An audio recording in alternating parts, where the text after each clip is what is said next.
Sea level rise is a game of millimeters a year, but those millimeters add up to a huge amount of water entering the world's oceans. And the rising tide could eventually swamp cities around the globe. With tide gauges distributed sparsely around the planet, scientists have turned to satellites to provide a global picture of sea level since the early 1990s. New research published on May 11 in Nature Climate Change refines those satellite estimates and provides some good and bad news. The good news: total sea level rise is lower than previous estimates. The bad news: sea level rise rates are speeding up. That adjusts satellite readings taken from hundreds of miles above the Earth to measure small changes in sea level heights around the globe since the early 1990s. What's striking is the study's consistency with future projections of sea level in the IPCC, Watson said. Those estimates state that there could be up to 98 centimeters, 39 inches, of sea level rise by 2100. We're certainly tracking on that upper bound of the IPCC projection, and that projection to 2100 has significant impacts. That's because sea level rise isn't just a linear problem, it's one predicated on tipping points for major damage in coastal areas unless efforts are made to adapt. Currently more than 1 billion people live along shorelines around the world, and $11 trillion in assets sit below the 100-year flood mark on coasts, though that number could balloon to as much as $210 trillion by 2100. Sea levels have risen by about a foot since 1900, and the rise is projected to continue accelerating into at least the next century. Many coastal cities in the U.S. already stand at the precipice of regular minor coastal flooding because of sea level rise.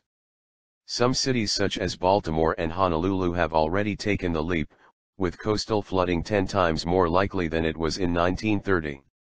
By the 2050s, sea level rise is likely to cross a tipping point for 26 major U.S. cities, which can expect at least 30 days of nuisance flooding each year.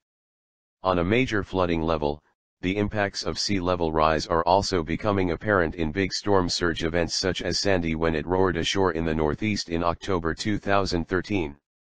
Climate Central researchers found that sea level rise caused an estimated $2 billion of the $9.6 billion in flooding damage from the storm. While you might only be tacking about a few millimeters per year, a few millimeters adds up.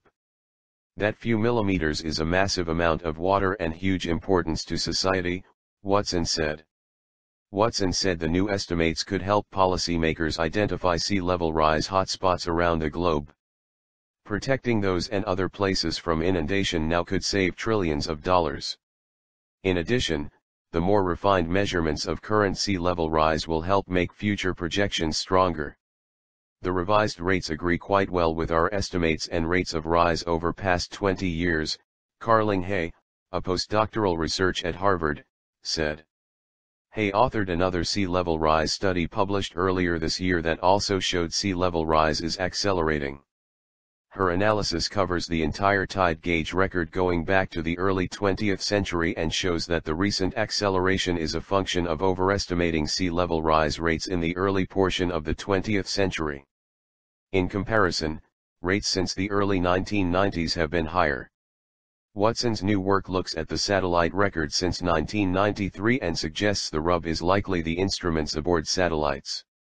While the study doesn't specifically delve into causes for the underestimates, Watson said it's possible that the different instruments used to measure sea levels might be slightly off. By adjusting for those biases, Watson's results are closer in line with estimates of how much water Greenland's melting ice sheet is contributing on a yearly basis. In the future, the Greenland ice sheet as well as Antarctica's massive stores of ice are likely to melt as the planet warms and contribute ever greater amounts of water to the world's oceans. The melt of the West Antarctic ice sheet in particular is unstoppable and is projected to add up to 13 feet of sea level rise, though its melt will take centuries.